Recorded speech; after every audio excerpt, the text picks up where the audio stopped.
Morehouse College, founded in 1867 as Augusta Theological Seminary to educate freed African Americans, grew from humble beginnings into a historic institution shaping leaders in politics, culture, and civil rights.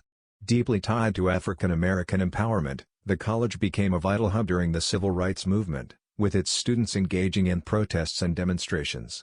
Its most famous alumnus, Dr. Martin Luther King Jr., symbolizes the school's legacy of leadership, while other Morehouse men like Spike Lee, Samuel L. Jackson, and Maynard Jackson have left lasting marks in film, arts, and politics. This powerful legacy is now honored through Nike's HBCU-inspired Air Max 95. Designed in maroon, white, and gray with tiger stripes and the motto "Et FACTA EST LUX", the shoe celebrates 150-plus years of Morehouse's pride and vision. Retailing at $190, it launches internationally for the 2025 holiday season.